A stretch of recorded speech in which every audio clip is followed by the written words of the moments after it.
මෙන්න මහත්තයා. මේ මම රුපියල් 1000ක් දෙනවකෝ. රුපියල් 1000ක්? අනේ මල්ලි අද තාම හරියට බිස්නස් එකක්වත් උනේ නෑනේ. අනේ ඔයි මේ බොරු කියන්න එපා. මම දැන් අතනින් එද්දින් බලාගෙන කී දෙනෙක්ට දුන්නද ඉන්දියාප්ප? මල්ලි මට පොඩ්ඩක් টয়ලට් එකට යන්න ඕනේ. ඔයාට පුළුවන් ද විනාඩි 5ක් කඩේට වෙලා ඉන්න? මේ ඔෆිස් ටයිම් එකේ හින්දා ගොඩක් මහත්තුරු මේ වෙලාවට එනවා. මට විනාඩි 5ක් දෙන්න හොඳේ. මෙතෙන්ට වෙලා ඉන්න. හරි හරි. ඉන් එනවකෝ.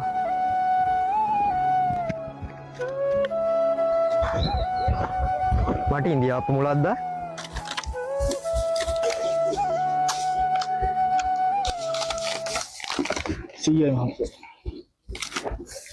සීයා ඔන්න ඔය ටික 80ට දෙනවා හැමතැනම 80යි ඉන්දියාප්ප මුල 80ට දෙනවා ඔය ටික 80ට නම් දෙන්න බෑ මහත්තයෝ ගහලා තියෙනවනේ 100යි කියලා 100ට ඕන නම් 100ට අරගෙන යන්න තියාගන්න ආයිස තමුසෙන් ඉන්දියාප්ප එක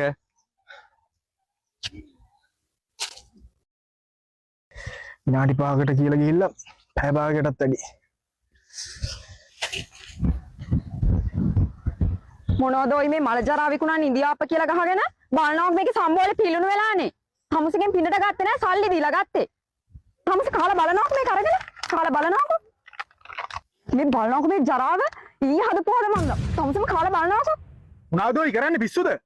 ඕයි තමුස මටද ඔය කිව්වේ. තමුස කතා කරන්නවත් දන්නේ නැහැ නේ අයිසේ. තමුස කස්ටමර් සර්විස් කියලා දෙයක් ගහලා නැද්ද? මේවා මේ සල්ලි දීලා ගත්තේ පින්නට ගන්න ආවේ නැහැ එකෙක්ගෙන්වත්. අනේ නෝනා මොකද්ද ප්‍රශ්නේ? මල්ලි මොකද්ද මෙතන උනේ? මේ මිනිස්සයාට කියලා දෙන්න හොඳට කතා කරන්න ඉගෙන ගන්න කියලා. අනේ සමා වෙන්න නෝනා. තමුසලාගේ මර ජරාව. සම්බෝලේ නන රත් වෙන්න විදිහක් නැහැ. මේක කබල බැදලා තියෙන්නේ. දවල් 1 වෙනකම් මොකවත්ම වෙන්නේ නැහැ නෝනා. ඒත් නෝනාට මොකක් හරි අපහසුතාවයක් වුණා නම් අපිට සමා වෙන්න. මල්ලි මේ නෝනාගේ රුපියල් 100 ගිහින් අරන් එන්න. ඒ රුපියල් 100 මට ඕනේ නැහැ. මට පොඩ්ඩක් මේ දවස්වල සෙමා මාරුව වගේ තියෙනවා. සමහර විට ඒ හින්දා මේ රහ දන්නේ නැද්ද දන්නේ නැහැ. හරි හරි ඒව දැන් වැඩක් නැහැ. මේ ඒ උනාට අපි සුන්දර කතා කරන්න ඉගෙන ගන්න බෑ. මල්ලි බිස්නස් කීයක් කරාද? එක බිස්නස් එකක්වත් කරගන්න බැරි වුණානේ. ඇත්තද? පොඩ්ඩක් එන්නකෝ මල්ලි මෙහාට යන්න මාත් එක්ක.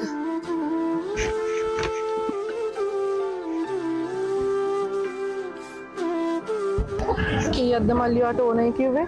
රුපියල් 1000ක් නේද? නෑ අක්කේ. මට සල්ලි එපා. අනේ අයි මල්ලි ඔයා එහෙම කියන්නේ? සල්ලි වේදම් කරන්න යන්නේ තප්පර ගාණක් වුණාට සල්ලි හම්බ කරන්න කොච්චර අමාරුද කියලා මට අද තේරුණා අක්කේ.